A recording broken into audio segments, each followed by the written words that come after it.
परीक्षा को लीक हुए अब 5 दिन बीत चुके हैं। इसके बाद बीपीएससी की ओर से उस परीक्षा को रद्द कर दिया गया था। तमाम छात्रों की ओर से लगातार ट्वीट और फेसबुक पोस्ट के माध्यम से अपनी नाराज़गी, अपनी निराशा का प्रकट किया जाना जारी है। हमारे साथ इसमें बिहार के शिक्षा मंत्री विजय कुमार चौधरी हैं और हम उनसे बात करेंगे जो छात्रों की निराशा की बात है और तमाम राजनीतिक पार्टियों की ओर से जो लगातार विपक्ष की ओर से जो घेरे जाने की कोशिश जारी है, हम उन संबंधों में उनसे सवाल करेंगे। विजय जी, आपका नमस्कार, बहुत बहुत शुक्रिया आपका समय देने के लिए, इस मुद्दे पर बात करने के लिए। आपको भी नमस्कार और सभी श्रोताओं और दर्शकों को भी मेरा नमस्कार। विजय जी, सबसे पहला सवाल मेरा ये है कि ये जो लीक हुआ रविवार को, उसके बाद जो छात्र इतने सैकड़ों किलोमीटर से यात्रा करके पहुँचे थे अपने अपने परीक्षा केंद्रों में और उसके बाद पेपर लीक हो गया। तमाम छात्रों का ये कहना है कि लड़कियों का, लड़कों का कि शायद उन्हें अब अगली बार पेपर देने आने के लिए उतने पैसे न जुटा पाएँ, वो शायद उनके परिवार उनको भेज ना पाएँ इतनी दूर परीक्षा देने के लिए।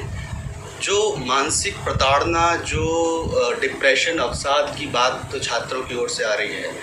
आप सरकार में मंत्री होने के नाते शिक्षा विभाग संभाल रहे हैं, आप क्या आश्वासन देना चाहते हैं?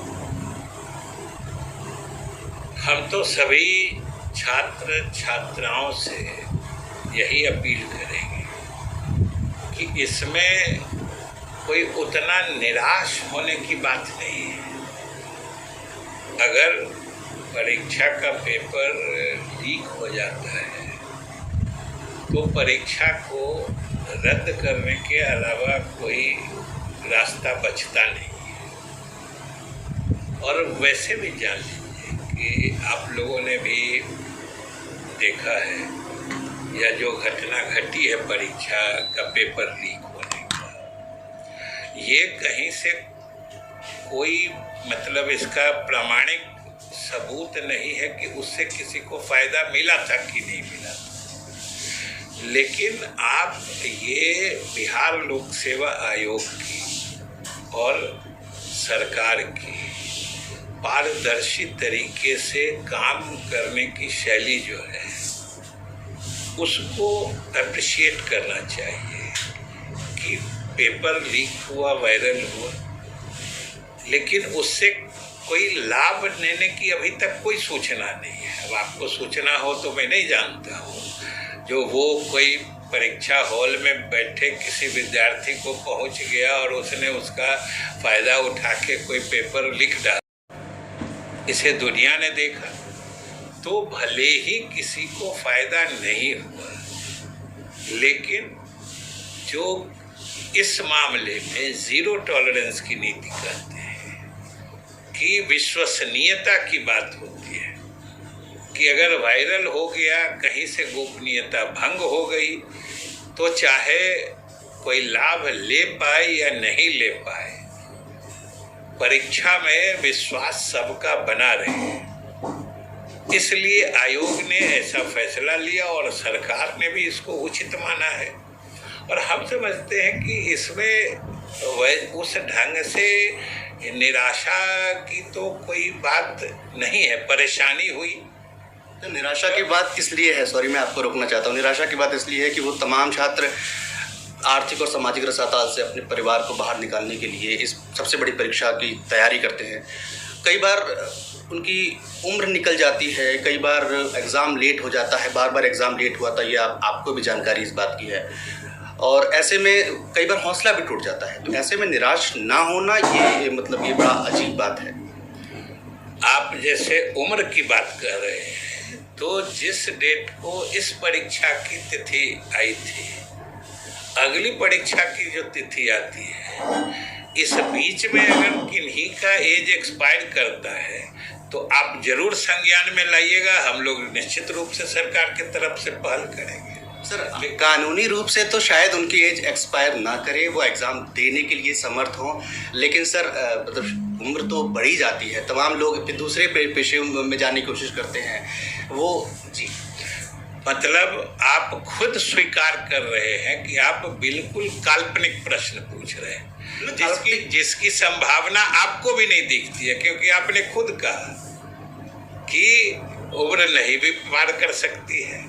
तो जो आप खुद आश्वस्त हैं कि उम्र नहीं पार करेगी, तो इस तरह के काल्पनिक प्रश्नों का क्या औचित्य? नहीं, मेरा सर प्रश्न मैं दोबारा दोहरा देता हूँ। उदाहरण के लिए किसी की उम्र, अधिकतम उम्र 35 वर्ष है और ये पेपर कैंसिल हो गया और उसकी उम्र 35 वर्ष है इस समय, या 34 वर्ष है, और एक बार साल बाद पेपर होता है या 6 महीने बाद पेपर होता है, तो उम्र तो उसकी बढ़ ही रही है, भले ही उसको एग्ज़ाम देने का मौका मिलेगा, तो उसके पास तो अपने आर्थिक समाधान के लिए कुछ ना कुछ करना पड़ेगा ना। नहीं, आपका प्रश्न सही समझ के हमने सही जवाब दिया। हमको लगता है आप प्रश्न पूछने के बाद उत्तर पर आपने ध्यान ही नहीं दिया।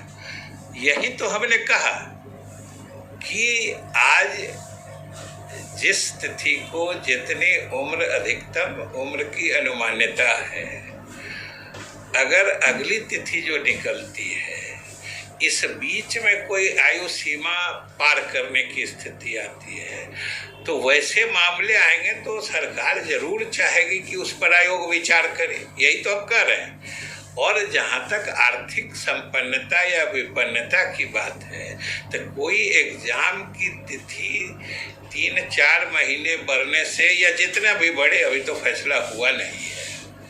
हमारे समझ से इसके बारे में कोई इस तरह की स्थिति न आए, या विद्यार्थियों को निश्चित रूप से परेशानी होती है।